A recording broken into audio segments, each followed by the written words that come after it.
Studio, hein, c'est un moment incontournable qu'on va retrouver. Tiens, viens un peu vers moi. Voilà, Alexandre. Et justement, voilà, super.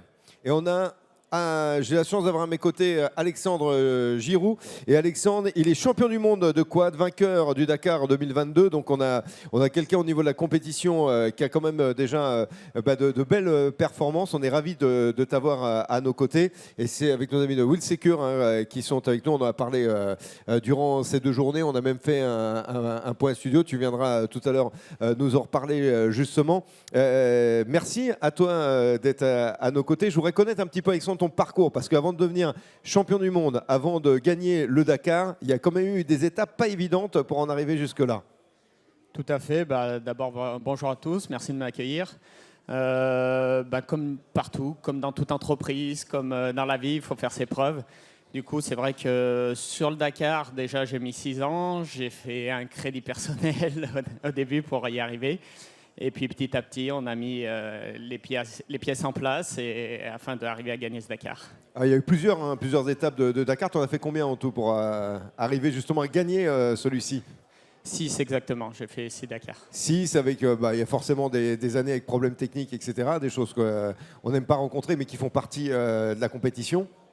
Oui, tout à fait. Au début, les premiers Dakar, on apprend. Après, on essaye de performer. Et là, on se rend compte qu'on a des petits problèmes, on progresse. Et puis, on fait les bons choix et on gagne le Dakar. Et puis, il y a la consécration, champion du monde. J'imagine que ça, c'est quelque chose qu'on remet en jeu à chaque fois. Qui sont les concurrents les plus difficiles dans ta catégorie ? Souvent, c'est les Sud-Américains, les Argentins sont très coriaces, sont des fans de sport mécanique. Donc, eux, ils sont très durs à battre. Et là, cette année, je suis en tête du championnat du monde. J'espère que je vais les battre encore une fois. Et tes terrains d'entraînement, parce que je sais que tu es du côté de Grenoble. Pour toi, terrain d'entraînement, ça se trouve où? Ça se passe comment? Alors, tout ce qui est préparation physique hors quad, c'est dans ma région. Elle est suffisamment belle et montagneuse pour pouvoir faire de la bonne préparation physique. Et après, on est plus sur le Maroc, dans les pays un peu plus africains et sablonneux pour préparer notamment le Dakar. Alors, on parlait forcément, tu parlais effectivement de la difficulté d'arriver à rembourser un crédit pour les tout premiers parcours, mais en tout cas pour en arriver jusque-là, bien tenir. Et les partenaires sont indispensables forcément dans ce genre de compétition. Et plus on monte dans l'échelle de la compétition, champion du monde, etc., plus les partenaires vont s'intéresser à toi. Et c'est aussi un petit peu le but de se montrer sur différents événements. Tout à fait. C'est vrai que sur ma saison, globalement, est de 200 000 €. Donc, c'est un budget qui n'est pas moindre. Et après, petit à petit, au début, c'était plus petit. Il a fallu faire donc, un emprunt, comme je disais. Puis après, être sur différents événements, remercier les partenaires qui nous font confiance depuis le début. Et puis, mettre des choses en place pour que eux comme moi, on s'y retrouve et les faire participer à l'aventure le maximum, puisque c'est surtout ça qui compte aujourd'hui, c'est de respecter ces gens qui croient en vous et qui vous suivent et leur apporter en tout cas le maximum qu'on peut leur apporter à chaque fois qu'on monte sur le quad et qu'on vit une telle aventure. Alors on a parlé avec nos amis, je vais juste prendre le micro 2 secondes, Will Secure, c'est grâce aussi à vous que nous avons l'honneur d'avoir Alexandre à nos côtés pour ce dernier jour. Tu parlais tout à l'heure, tu disais petit partenaire, pour moi, et je pense qu'Alexandre va me rejoindre, il n'y a pas de petit partenaire, c'est important de suivre justement ces champions et puis de commencer au niveau du parcours, donc un partenariat c'est important, je sais que ça te tient à cœur.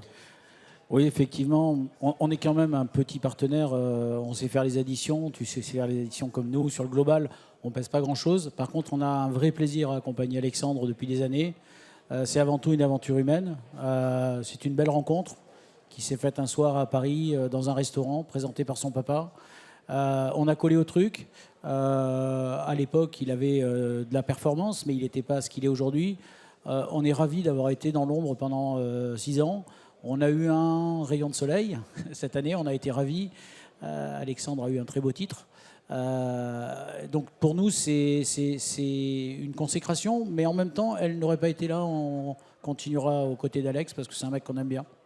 Donc maintenant, pour Alexandre, c'est ce que tu disais. Attends, parce que je te reposer une question, c'est l'anti-crevaison assurée, c'est ça? Ah, alors on en parlait tout à l'heure. Effectivement, ce que l'on offre comme prestation permet pour des gens comme Alexandre de garantir des chronos. C'est ce qu'on recherche sur toutes les courses. On se souvient de notre communication qu'on avait fait avec Lob en même temps que toi il y a 2 ans, où on marquait le nombre de crevaisons qu'avait fait Lob et le nombre de crevaisons qu'avait fait Alex. On a fini à 9-0 et on a fini par un abandon de Lob. Comme quoi les pneus, c'est un truc qui est vraiment important sur la course. Et c'est ce qu'on croit. On le retrouve sur des statistiques dont on parlait tout à l'heure au niveau du 4L Trophy. La seule voiture qui a été équipée en anti-crevaison et la seule voiture qui n'a pas crevé sur 800 participants. Donc il y a bien quelque chose derrière tout ça. Oui, Alexandre, on peut confirmer ensemble à ce niveau-là. Ça fait partie forcément des choses qui te trottent dans la tête avant de partir. C'est une des conséquences, on va dire, les plus pénibles de pouvoir avoir une crevaison sur un parcours de compétition. Oui, déjà, globalement, en fait, un rallye, il faut aller vite, il faut naviguer. Mais en plus, c'est assez complet, il ne faut pas avoir de problème mécanique. Et dans la mécanique, il y a les pneus. Et c'est vrai que si on s'arrête, même si on maîtrise le niveau, je pense qu'ici sur le salon, pas mal maîtrise les mèches. Mettre des mèches, ça fait perdre du temps et c'est toujours compliqué. Donc si on ne s'arrête pas, là, on gagne de précieuses minutes, surtout quand on se bat pour les avant-places. En tout cas, un grand merci. Je vous le rappelle, il reste encore avec nous un petit moment avec Alexandre Giraud, champion du monde de quad, vainqueur du Dakar 2022. Merci Alexandre d'avoir pris le temps d'être à nos côtés et sur le Point S Studio. Merci à toi et merci à toute l'équipe de Wheel Secure de nous avoir offert ce beau moment. Merci à vous. Merci.